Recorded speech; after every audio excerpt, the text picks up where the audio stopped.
Hi hello friends, welcome to Chandu's kitchen. ಇವತ್ತು ನಾವು MTR ಗುಲಾಬ್ ಜಾಮೂನನ್ನು ಮಾಡಲು ಹೊರಟಿದ್ದೇವೆ. ಮೊದಲಿಗೆ ಇವತ್ತು ನಾವು ತಗೊಂಡಿರೋದು 175 ಗ್ರಾಮ್ ಆಗುವಷ್ಟು MTR ಗುಲಾಬ್ ಜಾಮೂನ್. ಇದರಿಂದ ನಾವು ಒಂದು 34 to 35 ಗುಲಾಬ್ ಜಾಮೂನನ್ನು ಮಾಡ್ಬೋದು. ಈಗ ನಾನೊಂದು ಪಾತ್ರೆಗೆ ಹಿಟ್ಟು ಹಾಕ್ಕೊಂಡಿದ್ದೀನಿ. ಹಾಗೆ ಒಂದು ಸ್ವಲ್ಪ ಹಾಲು ತೊಗೊಂಡಿದ್ದೀನಿ. ಹಾಲನ್ನು ಸ್ವಲ್ಪ ಮಿಕ್ಸ್ ಮಾಡ್ತಾ ಆ ಹಿಟ್ಟನ್ನು ಹದವಾಗಿ ಬರೋ ಥರ ಕಲಿಸ್ಕೊತಾ ಇರಬೇಕು. ಕಲಿಸ್ಕೊಳ್ತಾ ಹಾಗೆ ಒಂಚೂರು ನಾನು ನಂದಿನಿ ತುಪ್ಪವನ್ನು ತೆಗೆದುಕೊಂಡಿದ್ದೇನೆ. ಅದಕ್ಕೆ ಒಂದು ಸ್ವಲ್ಪ ನಂದಿನಿ ತುಪ್ಪವನ್ನು ಹಾಕ್ಕೊಂಡು, ಯಾಕಂದರೆ ಅದು ಹಿಟ್ಟು ಕೈಗೆ ಮೆತ್ತದೇ ಇರಲಿ ಅಂತ ತುಂಬ ಸಾಫ್ಟಾಗಿ ಬರುತ್ತೆ. ಒಂದು 3 to 4 ಡ್ರಾಪ್ಸ್ ಅಷ್ಟು ಹಾಕ್ಕೊಂಡಿದ್ದೀನಿ ನಾನು. ಅದನ್ನು ಕೈಗೆ ಈ ಥರ ಮಾಡಿಕೊಂಡು ಹಿಟ್ಟನ್ನು ಹದವಾಗಿ ಕಲಿಸ್ತಾ ಹೋಗಬೇಕು. ಕಲಿಸ್ತಾ ಇದ್ದರೆ ಹಾಗೆ ಸಾಫ್ಟಾಗಿ ಬರ್ತಾ ಇರುತ್ತೆ. ಹದವಾಗಿ ಎಷ್ಟು ಸಾಫ್ಟಾಗಿ ಬಂದರೆ ಅಷ್ಟು ಚೆನ್ನಾಗಿ ಉಂಡೆ ಚೆನ್ನಾಗಿ ಬರುತ್ತೆ ಅಂತ. ನಾನು ಆ ತುಪ್ಪ ಹಾಕ್ಕೊಂಡಿದ್ನಲ್ಲ, ಅದಕ್ಕೆ ನನ್ನ ಕೈಗೆ ಅಂಟಿರೋ ಹಿಟ್ಟೆಲ್ಲ ಆಲ್ಮೋಸ್ಟ್ ಬಿಟ್ಟಿದೆ. ಇನ್ನು ಸ್ವಲ್ಪ ಇದೆ, ಅದು ಎಲ್ಲ ಇದಾಗತ್ತೆ. ಅದಕ್ಕೆ ತುಪ್ಪ ಹಾಕ್ಕೊಂಡ್ರೆ ಬೆನಿಫಿಟ್ ಏನಂದರೆ ಇದು ಸಾಫ್ಟಾಗೂ ಬರುತ್ತೆ, ಪ್ಲಸ್ ನಮ್ಮ ಕೈಗೆ ಹಿಟ್ಟು ಅಂಟೋದಿಲ್ಲ. ನೋಡಿ, ಬೇಕಾದರೆ ಈ ಥರ ಇರುತ್ತೆ, ಈ ಥರ ಕಾಣುತ್ತೆ. ಹಾಗೆ ಅದನ್ನು ಇನ್ನಷ್ಟು ಸಾಫ್ಟಾಗಿ ಇದು ಮಾಡಿಕೊಂಡು ಕಲಿಸ್ಕೊತಾ ಹೋದರೆ ಎಷ್ಟು ಸಾಫ್ಟಾಗಿ ಬಂದಷ್ಟು ಇದು ಅಷ್ಟು ಉಂಡೆ ನೀಟಾಗಿ ಬರುತ್ತೆ ನಮಗೆ ಜಾಮೂನು. ನಾನು ಕಲಿಸ್ಕೊಂಡಿದ್ದ ನಂತರ ಈಗ ನಾನು ಅದನ್ನು ಎತ್ಕೊಂಡು ಒಂದು 5 ಮಿನಿಟ್ಸ್ ಸೈಡ್ಗೆ ಎತ್ತಿಟ್ಕೊತಾ ಇದ್ದೀನಿ. ಇವಾಗ 5 ಮಿನಿಟ್ಸ್ ಆದಮೇಲೆ ನಾನು ಉಂಡೆ ಮಾಡಲು ತೊಗೊಂಡಿದ್ದೇನೆ. ಅದಕ್ಕೆ ಆದಷ್ಟು ಎಷ್ಟೊತ್ತು ನೆನೆಯೋಕ್ಕೆ ಬಿಟ್ಟರೆ ಅಷ್ಟೊತ್ತು ಒಳ್ಳೆಯದು. ನಾನು ಒಂದು 5 ಮಿನಿಟ್ಸ್ ಆದಮೇಲೆ ತೊಗೊಂಡು ಈಗ ಉಂಡೆ ಮಾಡ್ತೀನಿ. ನೋಡಿ, ಈ ಥರ ಆದಷ್ಟು ಚಿಕ್ಕದಾಗಿ ತೊಗೊಂಡು, ಯಾಕಂದರೆ ಉಂಡೆ ದೊಡ್ಡದಾಗಿ ತೊಗೊಂಡ್ರೆ ಎಣ್ಣೆಯಲ್ಲಿ ಬಾಯ್ಲಾದ್ಮೇಲೆ ಸೆಂಟರಲ್ಲಿ ಗಟ್ಟಿಯಾಗಿ ಇದ್ದೋಗ್ಬಿಟ್ಟಿರುತ್ತೆ. ಆದಷ್ಟು ಅವಾಗ ಎಷ್ಟು ನೆಂದ್ರೂ ಮಧ್ಯದಲ್ಲಿ ಅದೇ ಥರ ಹಿಟ್ಟಿನ ಉಂಡೆ ಇದ್ದೋಗ್ಬಿಡುತ್ತೆ, ಅದು ಚೆನ್ನಾಗಿ ನೆಂದಿರಲ್ಲ. ಅದಕ್ಕೆ ನಾನು ಈ ಥರ ಚಿಕ್ಕದಾಗಿ ಮಾಡಿಕೊಂಡು ಉಂಡೆನ ಇಟ್ಕೊತಾ ಇದ್ದೀನಿ. ಎಷ್ಟು ಸಾಫ್ಟಾಗಿ ಬಂದರೆ ಅಷ್ಟು ಚೆನ್ನಾಗಿರುತ್ತೆ, ಎಷ್ಟು ನೆಂದ್ರೂ ಅಷ್ಟು ಚೆನ್ನಾಗಿ ಟೇಸ್ಟಿಯಾಗಿ ಬರುತ್ತೆ.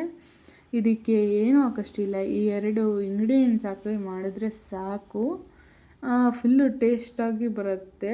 ಆ ಪುಡಿನ ಕೆಲವರು ಹಾಕ್ಕೋತಾರೆ ನೀರು, ಆ ಥರ ನೀರೇನೂ ಹಾಕಬೇಡಿ. ಹದವಾಗಿ ತೆಳುವಾಗಿ ಬರೋ ಥರ ಸ್ವಲ್ಪ ಹಾಲನ್ನು ಸೇರಿಸ್ಕೊಳ್ಳಿ ಆದಷ್ಟು. ನೋಡಿ, ಈ ಥರ ಉಂಡೆ ಬರೋ ಥರ ಉಂಡೆ ಮಾಡ್ಕೊಳ್ಳಿ, ಫುಲ್ ಸಾಫ್ಟಾಗೂ ಬರುತ್ತೆ. ನೋಡಿ, ಈ ಥರ ತೊಗೋತಾ ಇದ್ದೀನಿ. ಮತ್ತು ಇನ್ನೊಂದು ಏನಂದರೆ, ನಿಮಗೆ ಬೇಗ ಆದಷ್ಟು ಆಗಬೇಕಂದ್ರೆ ಸ್ವಲ್ಪ ಈ ಥರ ಮುದ್ದೆ ಥರ 2 ಕೈಯಲ್ಲಿ ಇದು ಮಾಡಿಕೊಂಡು ನಿಮಗೆ ಎಷ್ಟು ದಪ್ಪ ಬೇಕೋ ಅಷ್ಟು ದಪ್ಪ ಮುದ್ದೆನ ತೀಡ್ಕೊಳ್ಳಿ. ಈ ಥರ ತೀಡ್ಕೊಂಡಿದ್ದಾದಮೇಲೆ ಅದನ್ನು ನೋಡಿ ಸ್ವಲ್ಪನೇ ಕಟ್ ಮಾಡಿಕೊಂಡು ಸುಮ್ಮನೆ ಅದೇ ಥರ ಉಂಡೆ ಮಾಡಿಡಿ. ಯಾಕಂದರೆ ಒಂದೊಂದನ್ನು ಆ ಥರ ಇದು ಮಾಡಬೇಕಂದ್ರೆ ಸ್ವಲ್ಪ ಕಷ್ಟ ಆಗ್ಬೋದು. ಅದಕ್ಕೆ ಈ ಥರ ಮಾಡಿದ್ರೆ ಟಿಪ್ಸ್ ಈಸಿ ಆಗುತ್ತೆ. ನಾನೀಗ ಉಂಡೆ ರೆಡಿ ಇದೆ. ನಾನೀಗ ಇದನ್ನು ತಗೊಂಡು ಸೈಡ್ಗೆ ಇಡ್ತೀನಿ. ಇದಾದಮೇಲೆ ಇದೊಂದು 5 ಮಿನಿಟ್ಸ್ ಹೀಗೆ ಇರಲಿ. ಇದಾದಮೇಲೆ ಇದನ್ನು ನಾನು ಇವಾಗ ಸೈಡಿಗೆ ಇಟ್ಕೊಂಡು ಹಾಗೆ ಒಂದು ಗ್ಯಾಸ್ ಮೇಲೆ ಒಂದು ಬಾಣಲಿಗೆ ಒಂದು 250 ಗ್ರಾಮ್ ಆಗೋಷ್ಟು ಎಣ್ಣೆಯನ್ನು ಹಾಕ್ಕೊಂಡು ಗ್ಯಾಸ್ ಹಚ್ಕೊಂಡಿದ್ದೀನಿ. ಎಣ್ಣೆ ಇವಾಗ ಆದಷ್ಟು ಲೋ ಫ್ಲೇಮಲ್ಲಿ ಕಾಯಿಸ್ಕೊಳ್ಳಿ. ಎಣ್ಣೆ ಚೆನ್ನಾಗಿ ಕಾಯಲಿ. ಚೆನ್ನಾಗಿ ಇವಾಗ ಕಾದಿರೋ ಹಾಗೆ ಕಾಣ್ತಿದೆ ನನಗೆ. ಚೆನ್ನಾಗಿ ಎಣ್ಣೆ ಕಾದ ನಂತರ ಇವಾಗ ಎಣ್ಣೆ ಕಾದಿದೆ ನೋಡಿ. ಇವಾಗ ಹಾಗೆ ಒಂದೊಂದೇ ಗುಲಾಬ್ ಜಾಮೂನನ್ನು ಒಂದೊಂದಾಗೆ ಬಿಡ್ತಾ ಇದ್ದೀವಿ. ಆದಷ್ಟು ಆ ಕವರ್ ಆಗೋಷ್ಟು ಬಿಡಿ ಬಾಣಲಿ ತುಂಬ, ಆ ಥರ ನೊರೆ ಬರ್ತಾನೆ ಇರುತ್ತೆ. ಇವಾಗ ಲೋ ಫ್ಲೇಮಲ್ಲಿ ಇಟ್ಕೊಳ್ಳಿ ಗ್ಯಾಸ್ನ. ಇದನ್ನು ಜಾಮೂನ್ ಹಾಕಿದ್ರೆ, ಯಾಕಂದರೆ ಒಳಗಡೆ ಎಲ್ಲ ಚೆನ್ನಾಗಿ ಬೇಯಬೇಕು. ಬೆಂದ ನಂತರ ಆದಷ್ಟಕ್ಕೆ ಅದೇ ಈ ಥರ ಮೇಲೆ ಬರುತ್ತೆ ಒಂದೊಂದಾಗೆ. ಅದು ಸ್ವಲ್ಪ ಕಂದು ಬಣ್ಣ, ಗೋಲ್ಡ್ ಬ್ರೌನ್ ಕಲರ್ ಬರೋ ತನಕ ಈ ಥರ ಫ್ರೈ ಮಾಡ್ಕೊಳ್ಳಿ. ಆದಷ್ಟು ಜಾಸ್ತಿ ಅದು ಉಂಡೆ ತಳ ಬಿಡೋದಕ್ಕೆ ಮುಂಚೆ ಕಲಸೋಕ್ಕೆ ಹೋಗ್ಬಿಡಿ. ಯಾಕಂದರೆ ತಳ ಬಿಡೋದಕ್ಕೆ ಮುಂಚೆ ಕಲಸೋಕ್ಕೆ ಹೋದರೆ ಉಂಡೆ ಒಡೆದು ಬಿಡುತ್ತೆ. ಈ ಥರ ಆದಷ್ಟು ಈಗ ಅದೇ ಮೇಲೆ ಬಂದಮೇಲೆ 1-2 ಸಲ ಸೌಟು ಆ ಥರ ಆಡಿಸ್ಕೊಳ್ಳಿ. ಈ ಥರ ಚೆನ್ನಾಗಿ ಬೇಯಲಿ. ಬೆಂದ ನಂತರ ಈ ಕಲರ್ ಬರುತ್ತೆ, ಗೋಲ್ಡನ್ ಬ್ರೌನ್ ಕಲರ್. ಆವಾಗ ಉಂಡೆಗಳನ್ನ ಸೈಡ್ಗೆ ಇಟ್ಕೊಳ್ಳಿ. ನಾನು ಮತ್ತೆ ಹಾಕ್ಕೋತಾ ಇದ್ದೀನಿ. ನಾನು 275 ಗ್ರಾಮ್ MTR ಗುಲಾಬ್ ಜಾಮೂನ್ ಪುಡಿಗೆ 36 to 37 ಮಾಡಿದ್ದೆ. ಮಾಡ್ಬೋದು 35 ಎಬೋವ್ ಮಾಡ್ಬೋದು, ಮಿನಿಮಮ್ 35 ಇಸ್ ಬೆಟರ್. ಈ ಥರ ಮಾಡಿಕೊಂಡು ಈ ಥರ ಒಂದೊಂದು ಉಂಡೆನೇ ಬಿಡ್ತಾಯಿದ್ರೆ ಅದು ಎಣ್ಣೆ ಚೆನ್ನಾಗಿ ಆದಷ್ಟು ಬೇಗ ಬರುತ್ತೆ. ಲೋ ಫ್ಲೇಮಲ್ಲೇ ಇಟ್ಕೊಂಡಿರಿ, ಯಾಕಂದರೆ ಜಾಸ್ತಿ ಹೈ ಫ್ಲೇಮ್ ಇಟ್ಕೊಂಡ್ರೆ ಸೆಂಟರಲ್ಲಿ ಚೆನ್ನಾಗಿ ಬೇಯೋದಿಲ್ಲ, ಮತ್ತು ಉಂಡೆ ಹಸಿ ಹಸಿಯಾಗಿ ಇದ್ದರೆ ಸಕ್ಕರೆ ಪಾಕದಲ್ಲಿ ನೀಟಾಗಿ ನೆನೆಯೋದಿಲ್ಲ. ಅದಕ್ಕೆ ನೋಡಿ ಈಗ ಬೆಂದಿದೆ ಆಲ್ಮೋಸ್ಟ್. ಇವಾಗ ನಾನು ಅದನ್ನು ತಗೋತಾ ಇದ್ದೀನಿ. ಗ್ಯಾಸ್ ಆಫ್ ಮಾಡ್ಕೊಬಿಟ್ಟಿದ್ದೀನಿ. ಇವಾಗ ತೆಗೆದು ಒಂದು ಬೌಲ್ಗೆ ಹಾಕ್ಕೊಂಡಿದ್ದೀನಿ ಎಲ್ಲನೂ, ಒಂದು ಪಾತ್ರೆಗೆ. ಇವಾಗ ಅದನ್ನು ಬೌಲ್ಗೆ ಹಾಕಿರೋದನ್ನ ಸೈಡ್ಗಿಟ್ಟು ನೆಕ್ಸ್ಟ್ ನಾನು ಸಕ್ಕರೆ ಪಾಕ ಮಾಡ್ಕೋತಾ ಇದ್ದೀನಿ.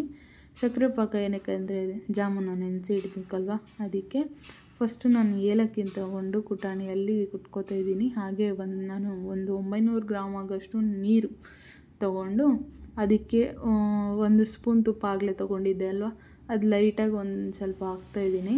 ನಿಮ್ಗೆ ಆಪ್ಷನಲ್ಲು, ತುಪ್ಪ ಬೇಕಾದರೆ ಹಾಕ್ಕೊಳ್ಳಿ, ಬೇಡ ಅಂದರೆ ಬಿಡಿ. ನಾನು ಚೆನ್ನಾಗಿರುತ್ತೆ ಅಂತ ಹಾಕ್ತಿದ್ದೀನಿ. ಕುಟ್ಟಿರೋದು ಏಲಕ್ಕಿ ಪುಡಿನ ಹಾಕ್ತಾಯಿದ್ದೀನಿ.